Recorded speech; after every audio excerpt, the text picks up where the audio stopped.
Good morning, ladies and gentlemen. And yes, it is morning because by my clock I got a 1:45. This is Red, aka Shaka, Black Magic, and this is another fun filled episode of The Other Side of Ropes, the now online video column that covers wrestling from basically the other side of ropes, or if you want to call it the front line. Um, this is a special edition, believe it or not, because I'm about a day early from my 13th anniversary in the wrestling business. And this is a pretty significant thing because when I broke in, I actually broke in the Philadelphia scene.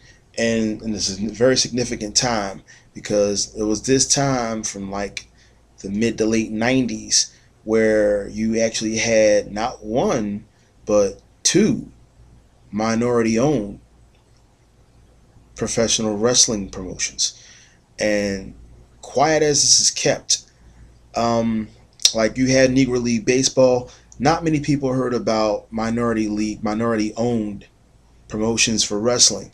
And the reason for that is during the time frame of the territorial era, and this is one of the skeletons in the closet, was those particular promotions were considered renegade or outlaw, meaning they were not acknowledged by the National Wrestling Alliance. This is also one of the reasons why the National Wrestling Alliance was taken to court in 1954. Now, charging back ahead to 1998, I very, very rarely talk about this, but the people in Philadelphia know what I'm talking about.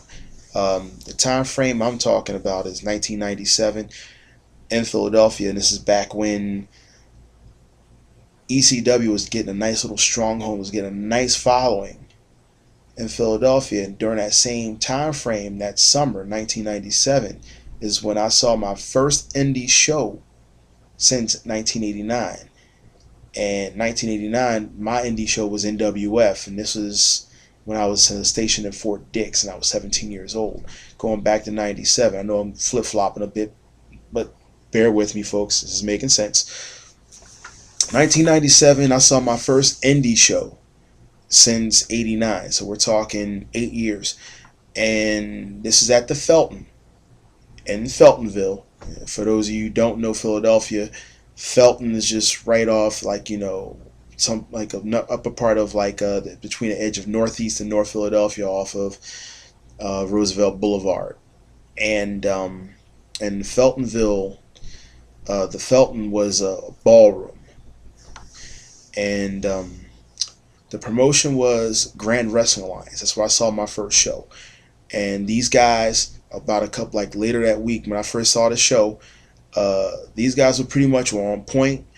A couple of them actually had leads to, they got in a wrestling magazine. I believe Atlas Rivera had a profile. Some of these guys were being scouted by Heyman, I believe, because Philadelphia, well, ECW was just starting to really, really pick up. It was like right on the heels of their first pay-per-view, Barely Legal, a couple of months after that. And this is just before they started doing Born to Be Wired.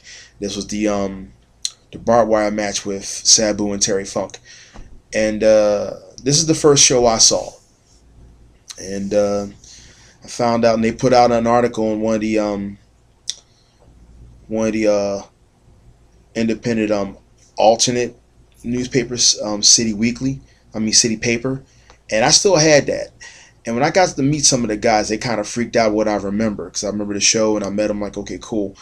And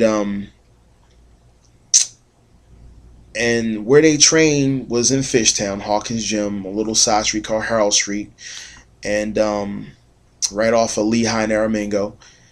And I wound up gravitating towards there, I would say, in late 98.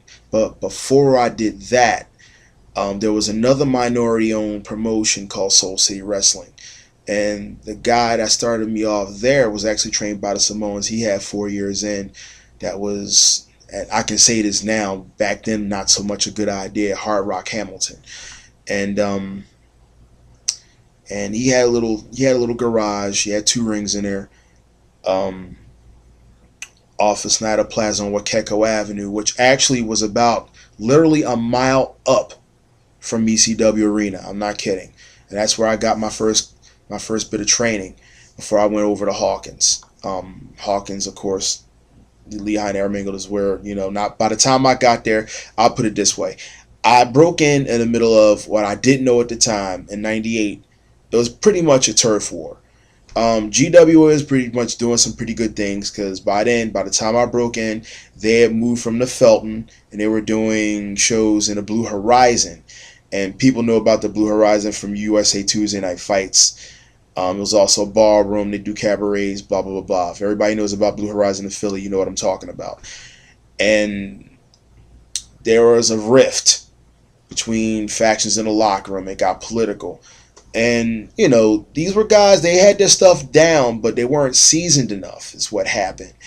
And it made a big rift, and it changed the whole course of indie wrestling for the Philly scene. Let's put it this way, it left some indelible scars, and they're pretty deep. It's barely any scene in Philadelphia now, if anybody's wondering. And by the time I got in, a couple of years after the fact, nothing went on.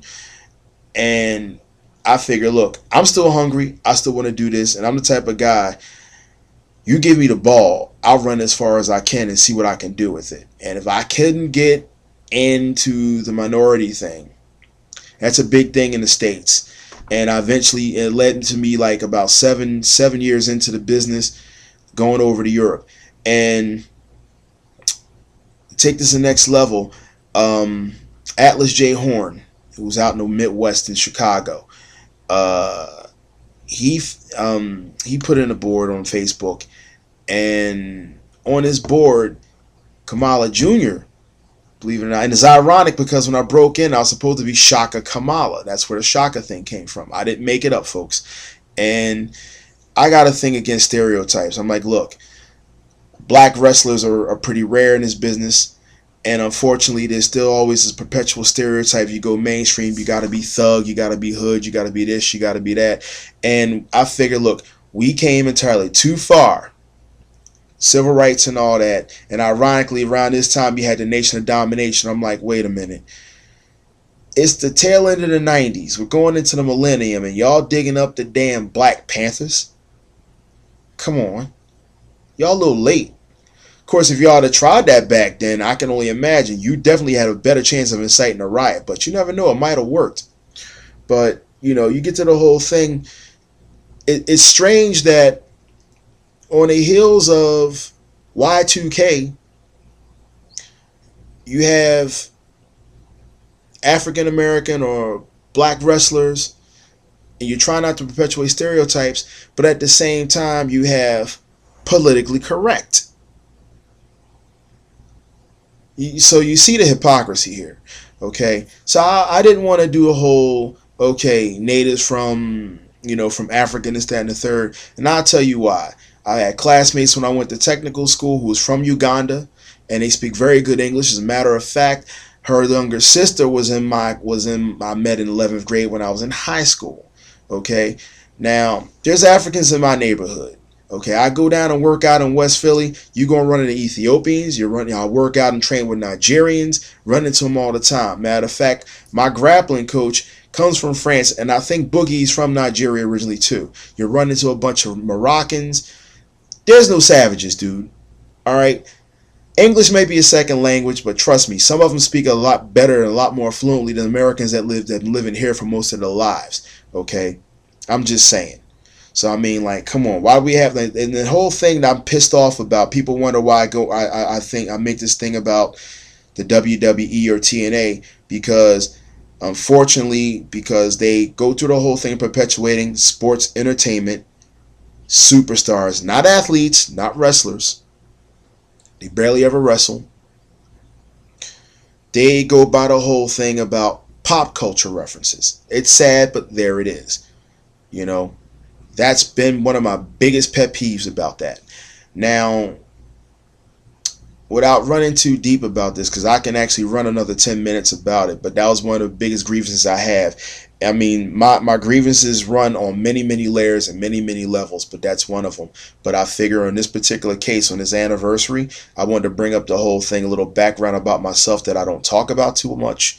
But I figure I make it apparent that, you know, looking back then and looking ahead, what I've done, I still got a ways to go because I enjoy this. This is my passion. So money has never been a thing, because one of the first things they taught me was it's a cutthroat business, and no one's ever gotten rich off of this business. Even my father, who has no idea of how it's run, but he has a rough idea. He had a rough idea. He knew it'd be more of a hobby, if not a side hustle. If I'm getting more money, if I'm making enough money to make rent off it, then it's a side hustle. He thought I'd get sick of it in 7 years. He was close. I got disgusted many times, but not enough to get out. You know, and I didn't do it just to prove him wrong. I just figured there's still more stuff to learn. And I was right. You know, but before this runs too long, I want to give shout outs. Even though I made happy birthday wishes, belated birthday wishes to my brother from another mother, Petey Staniforth, Susie F. Punk Fleischer over in Berlin. Give a shout out to my usual boys over in Deutschland, Susie in Dresden, Rick the Voice Valentine, Bern Lawrence. Don't worry, I'm working on that video, man. Y'all know y'all see what I'm talking about. Marcus of Wrestling Fever, Kathy Matthews, and a whole host of others I can't think of. Andrea Bobic from Top Catch. Great to all of you guys. Over in Holland, my boy Tommy N, Rico Bushido, Destructo. Over in Belgium, my brothers over in Belgium, Gangrene, Homeless Tom, Jack Demento, Bull and Lori, all you guys, Mad Love, Vindy Alossery, Enderdad, my boys out west, Johnny Logan, Jesse Logan, the 215 Empire, out in Philly, Ron, Eric, Tyreno, the Empress, y'all know who I'm talking about.